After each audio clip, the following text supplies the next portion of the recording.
will hear from her, her vision, and everything that she has in store for the National Bar Association. We will take questions from the media after that. You can type your questions into the Q&A and we will go from there. Reverend Haynes, it's on you.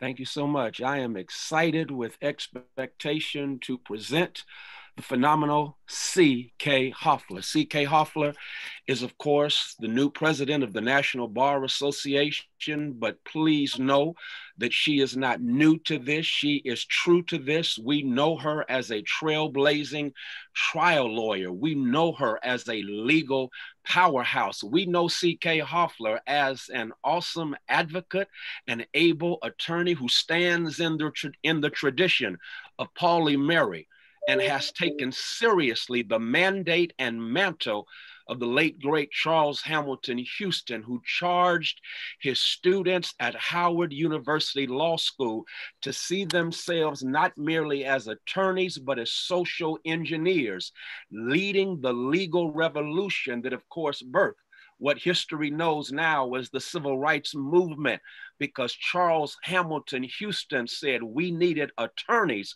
who saw themselves as social engineers. Of course, in this day where we find ourselves victimized by the double pandemics of COVID-19 and COVID-16-19, we know that one of the vaccines for COVID-16-19 will be social engineers on the front lines of this cold civil war, where our rights as a people have been attacked through the weapons of voter suppression, mass incarceration, and the dog whistles of law and order without justice. But again, we have a National Bar Association president in C.K. Hoffler. She ain't new to this. She is true to this. And because she is true to this, the good news is we have a general who will lead us in this war to ensure that liberty and justice is for all. And so I am excited, I am energized, I am peacock proud and honeymoon happy to present our general, our warrior, our justice leader, the incredible, the phenomenal C.K. Hoffler, the new president of the National Bar Association. Well, thank you so much to Reverend Freddie Haynes for that incredible introduction. That is why he's one of the chaplains for the National Bar Association. And so I want to thank you. You are also that social justice engineer. And so I so appreciate your comments. And we're so blessed to have you as part of our family. To the members of the press, to my board of directors of the National Bar Association, to my membership, our incredible membership out there, those that are tuning in today, and the 65,000+ African-American lawyers in this country, jurists, the law students. I say thank you. I'm honored to serve as the 78th president of the National Bar Association, but we have so much ahead of us. We have 3 pandemics, ladies and gentlemen, that we'll have to deal with. 3 pandemics. Let me just talk a little bit about my vision for my year and why I say 3 pandemics. Well, we know about COVID-19. COVID-19 is plaguing this country and indeed the world, but there is a disproportionate impact on African-American communities, on Black and Brown communities. So why is this one of the areas that I am tackling in my administration, and the National Bar Association is taking this up as one of its primary issues?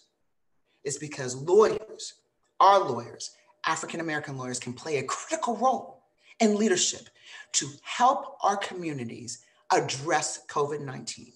Now, how have we done that? We have partnered with the National Medical Association. You all are aware the National Medical Association represents the interests of 45,000 African-American doctors in this country. They're on the front lines of treating those who are victims of COVID-19. As I said, we start with the premise. We start with the statistical analysis that reveals that our communities are disproportionately impacted. We are social justice engineers.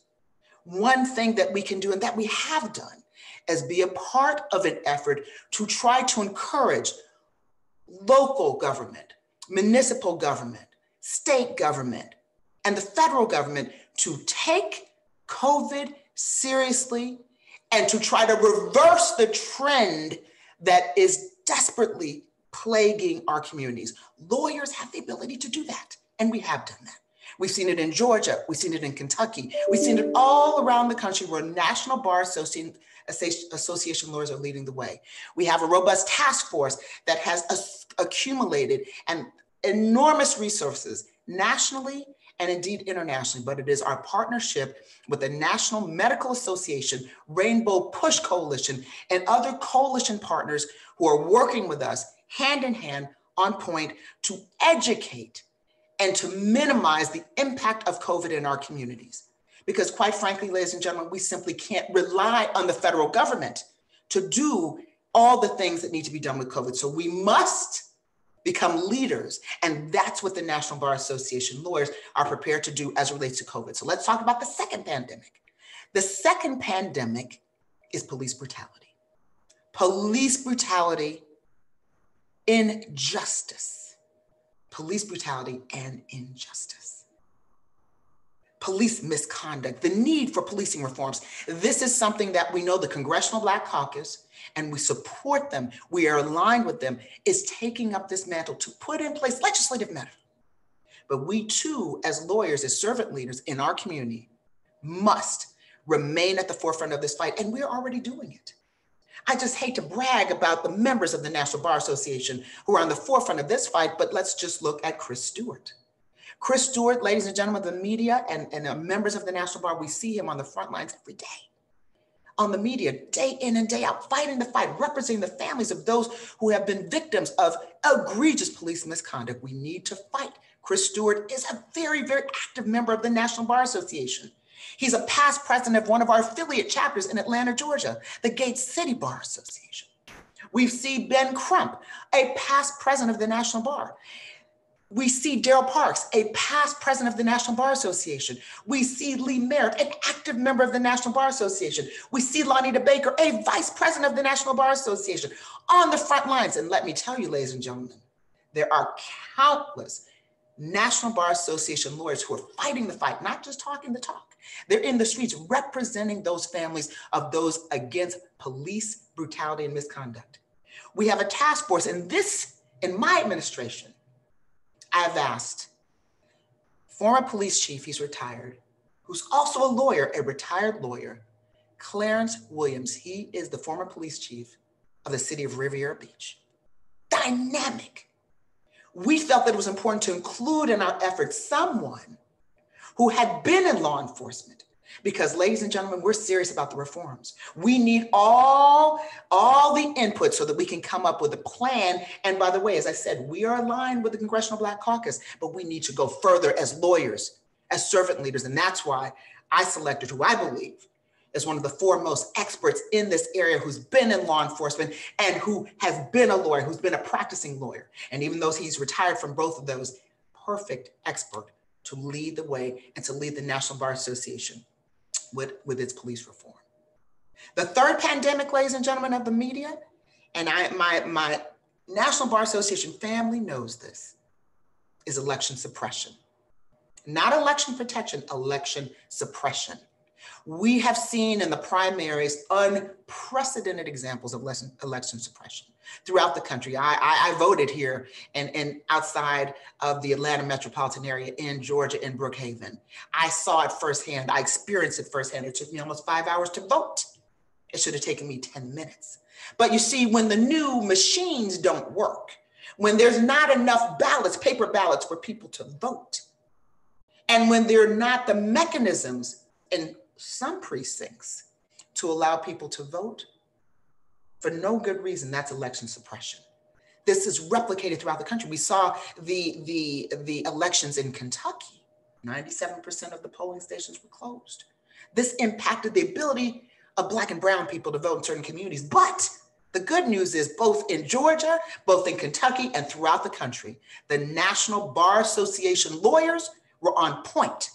I escalated the issue up in Georgia, my own precinct here, in Brookhaven, to our partners in our election protection effort, Transformative Justice Coalition, led by the founder and CEO, Barbara Arnwine. Barbara Arnwine, who is playing a critical role in the National Bars Administration, my administration, as it relates to election protection. She helped to escalate up the issue in Georgia, because this is what we do as National Bar members. The Lawyers Committee on Civil Rights was contacted. Reverend Jesse Jackson was contacted. A number of entities who are partners of the National Bar Association in our election protection effort and in our effort to eliminate and eradicate election suppression. We escalated up and there was litigation. You see, that's what we must do. We must fight. We must alert the press to these examples of election suppression. This was in the primary, so we know what could be anticipated in the elections in November. We must not let that happen. So our National Bar members, we have taken our leadership in this issue throughout the country, because in Kentucky, our National Bar affiliate chapter and our leaders there were the ones that worked in collaboration with our other partners on the field there to help get transportation arranged for those voters who had no way of getting to the polling site because the ones down the street from their home were closed. Yes, there was litigation about that, but at the end of the day, we refused to be denied, just as I stood out for almost 5 hours in protective gear looking some kind of way, ladies and gentlemen of the press. I really did, I admit, because I was protected from head to toe with a mask, with a visor, a protective plastic shield, a hat on, gloves, 2 sets of gloves, because I was not going to be denied the right to vote. There are too many people that died so that we could vote in this country. So the National Bar is a leader. We have been doing that. We have a 50-state effort to protect the right to vote. That's all we want. It's for people to be able to vote. So when I think about these 3 pandemics, Barbara Arnwine, Tanya Clayhouse, Leslie Fields, we have the Lawyers Committee on Civil Rights, Kristen Clark, the NAACP, the ACLU, all of the entities that we know in this country have participated in the election protection effort, who are poised. The AAJ, the American Association of Justice, and other coalition groups are ready, and we've partnered with them to help to make sure that people have the right to vote. One of the greatest advocates of equality and voting rights is the late Congressman John Lewis. Congressman Lewis, in March of this year, I had the good fortune of sitting with another icon, Reverend Jesse Jackson, and Congressman John Lewis in Congressman Lewis's office here in Atlanta. Both of them gave me direction on where I needed to lead the National Bar Association with voting rights, with civil rights, with election protection. Congressman Lewis was going to speak yesterday on our election protection panel, our presidential showcase. But of course, we know that he passed away, but he gave us all so much wisdom. I will always cherish those moments. 2 icons there with Dr. King. We lost a great leader, but we didn't lose the words of wisdom, what he told us. We must claim the right to vote. We must protect, as African-American lawyers, the right to vote. And that's why election protection is at the forefront of my administration as well. So the 3 pandemics, COVID-19, our alliance with the National Medical Association, and our health law department, our health law section of the National Bar Association is also going to play a critical role, because we know that COVID-19 is a medical crisis. It's a medical pandemic. It's a healthcare pandemic. But the disproportionate impact on us, on our communities, on our membership at the National Bar is what we must tackle. We have the ability as lawyers, when we take that oath, when we become a member of the bar, to serve, not just to serve some of these, but the least of these.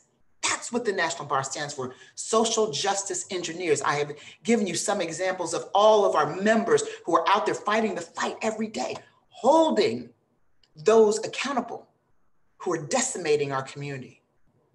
When we see those protesters who are protesting, we're saying Black Lives Matter, that are of all colors, all cultural heritage, all cultural backgrounds. That is what Reverend Jackson talked about in 1984, 1988, that rainbow coalition. When we see that, we as African-American lawyers, when they are arrested, we are stepping up to the plate to help those who are arrested. When we saw 87 protesters arrested that were protesting in a nonviolent way just because they want a better America, who stepped up to the plate? Our National Bar Association lawyers. That's, ladies and gentlemen of the press, what we want you to know.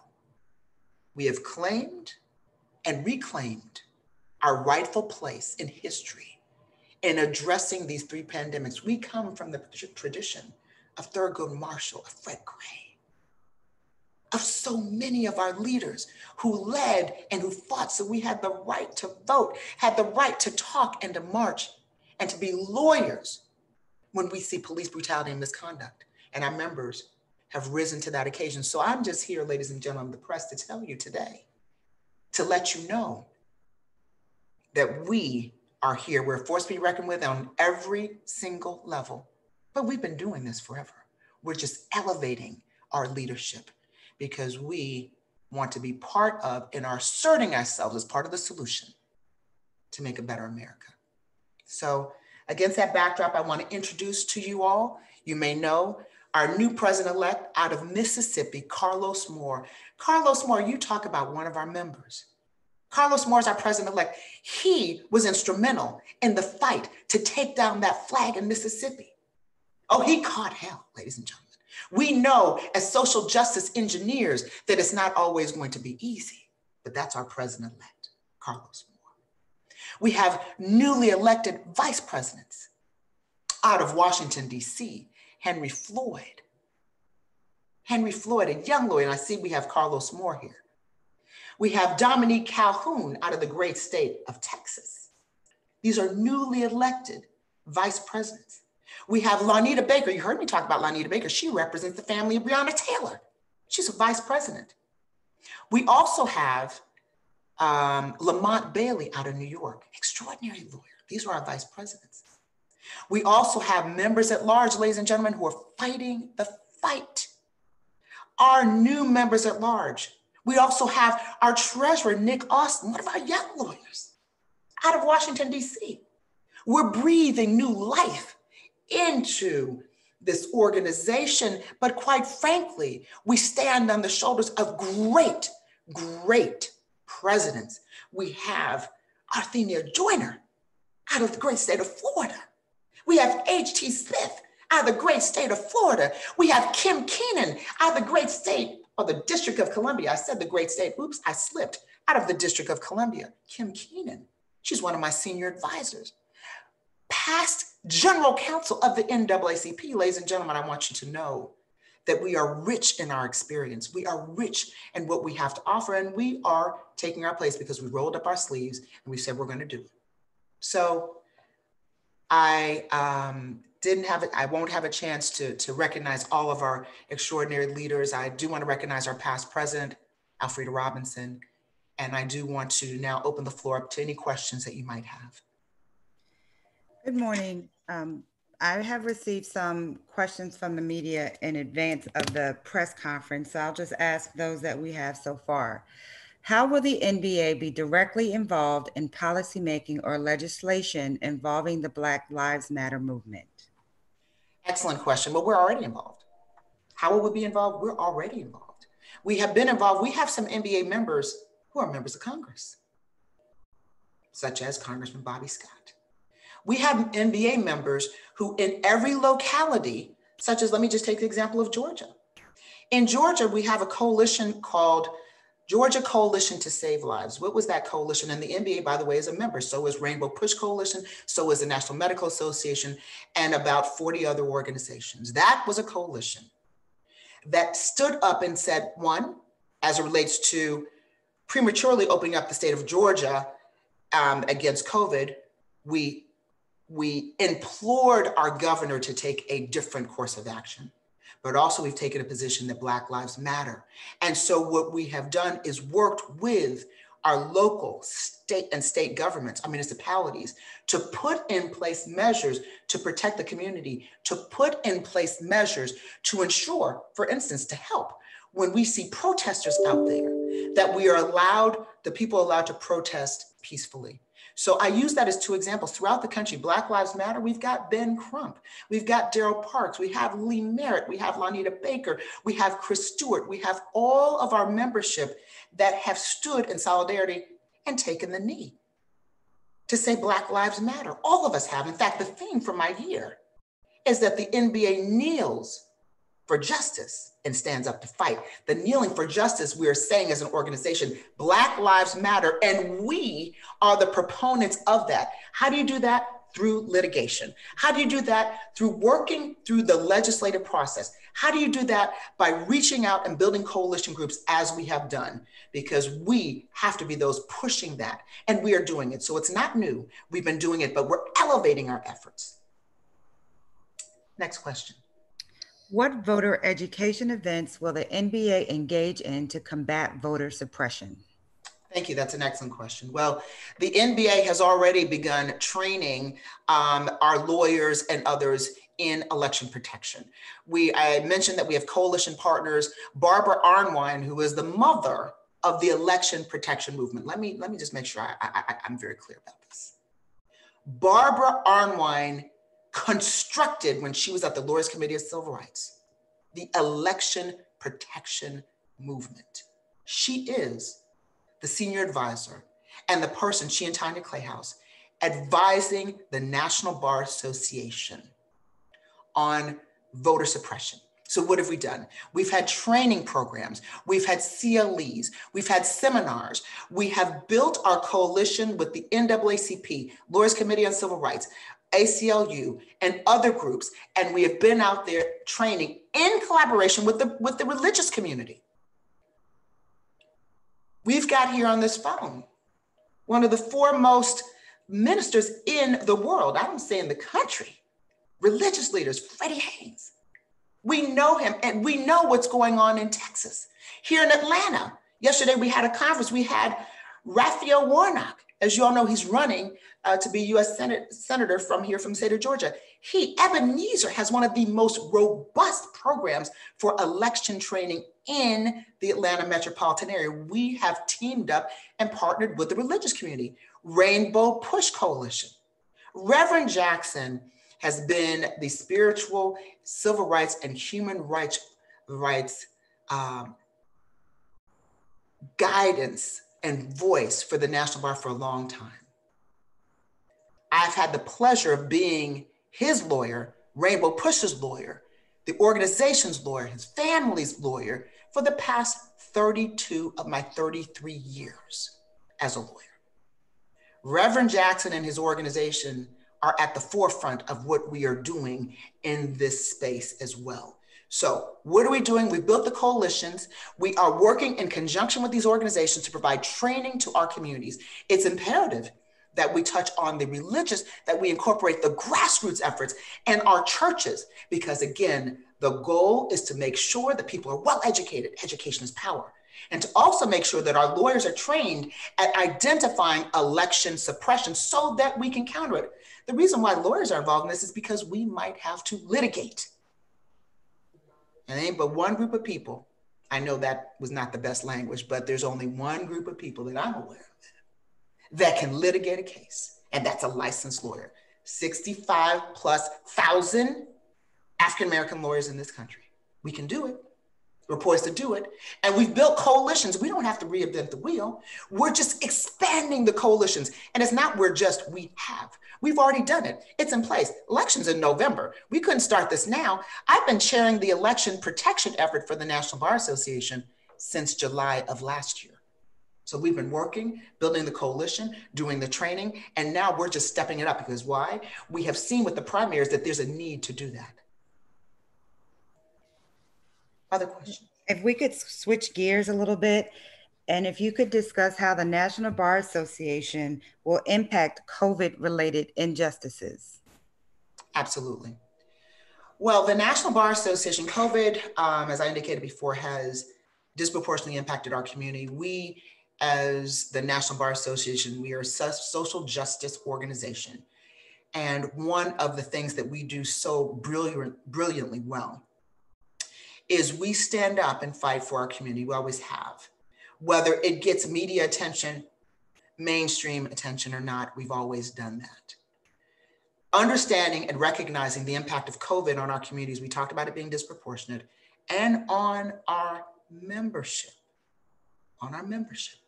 meaning our National Bar Association members and our families. You know, it used to be that you knew someone who knew someone who knew someone who knew someone's brother-in-law's sister's friend who died of COVID. Now we know someone in our family who's died of COVID, our extended family. So this is critical. And so what are the National Bar lawyers doing? Our coalitions with the National Medical Association, information is power. There's so much disinformation that we hear about COVID, about its impact, about how it's infiltrated our communities. Wear masks, don't wear masks, you would help. We have extraordinarily talented lawyers. The National Medical Association, the president-elect is Dr. Leon McDougall. The president is Dr. Oliver Brooks. The president-elect is soon to be sworn in as president in the next couple of weeks. We have partnered with them, and again, the Rainbow Push Coalition and other organizations, to ensure that there's education, meaningful, scientifically supported education. But there have to be people who spread the word, who get the word out, who are working collaboratively. And if there's legal action that needs to be taken, again, only one group of people that I'm aware of that can get into the courts on behalf of issues involving COVID, and that's lawyers. And our National Bar members are poised and prepared to do that. But understand, because this is a medical health crisis, it's medical, we must defer to those experts. And that's why we form the coalitions that we have.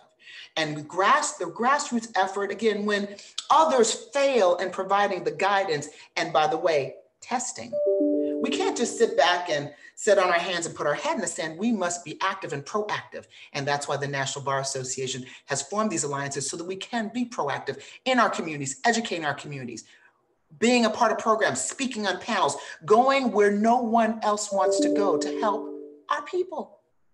We're social justice engineers. We can't just say, well, let somebody else do it. No, that's not what the National Bar stands for. It never have. It never has. Suppose Thurgood Marshall said, let somebody else figure out this education, this discrimination, Brown versus Board of Education, all that. Suppose our talented African-American National Bar lawyers just took that position. This country would be in a different place, because hand in hand with the grassroots organizations of civil rights leaders, we need lawyers to protect and to ensure the integrity of the process. Next question. As we are running out of time, if you could just provide some closing remarks and thank everyone who has joined us this morning. That's where we are at this point in time. Thank you. Well, as we close, I wanted to let you know that we have broad-based support. Whenever you have a robust body of talented lawyers who have performed at exceptional levels and have confronted incredible odds in this country, they are poised to take on this challenge. In fact, we have been doing it. We're just taking it to the next level because of the pandemic status. When you are facing 3 pandemics at once, extraordinary times call for extraordinary measures. During this tumultuous time, we must call on those who are best equipped to fight. And this is not to denigrate or to say that others aren't equipped to fight. It's just that we are asserting ourselves because we have the tools to fight. And when I say fight, I don't mean out there in the street violence. I'm talking about fighting with the tools that we've been trained to use, building coalition groups. So I just wanted to say that we are happy to fight. We are honored to fight. We have extraordinary trial lawyers like the incomparable Willie Gary. I would submit one of the best trial lawyers in the world. That's my view. But we've got others who are poised to fight. And I wanted to recognize, we've got Chanel Autry, Keela Crane, the Honorable Priscilla Hall. These are newly elected members at large of the National Bar, Sekou Gary. and so many others who are poised to assert leadership. So I say to the members of the press and to our National Bar Association family, you know, we stand on the shoulders of great people, and it's our call to action. Reverend Jackson, Congressman Lewis, and so many others have recently given us the charge to protect the right to vote, to make sure that COVID doesn't absorb and consume our community, and to fight police brutality and misconduct. And we applaud those district attorneys, those prosecutors that are also our members, who take a very firm stand. We've seen this in California and Georgia, against prosecutors who are running for election, accepting money from the police unions. And what's the connection? Well, we are asking our prosecutors to hold accountable those police officers who are engaging in police brutality, unjustifiably so. So, in the canons of ethics that govern lawyers, we know that our bars have preclusions or have rules against a conflict of interest. So there's so many things that we're doing, and I applaud our National Bar members who have stood up for that, stood up for justice. And I say to our National Bar members, our members of the bench, we applaud you, and we ask that you continue to be the purveyors of justice. To our members who are fighting the fight on the front lines, we know it's not easy. We know you get attacked. We say we are here to support you, and we ask you to continue that. I say to our young members who are coming in, our future leaders, we got you, and we got your back as always. We'll train you. I say to our past presidents who have served honorably and who continue to serve, who have developed a tradition of excellence, we thank you, and we're calling you back in, because these 3 pandemics require all hands on deck.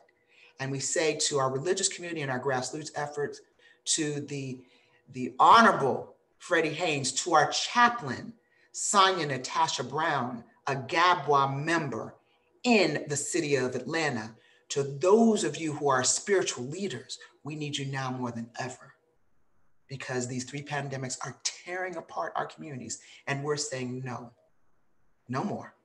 And we're standing up to fight. We're kneeling to justice. We take the knee. Black Lives Matter. But we're standing up to fight, because that is what we do best. Thank you.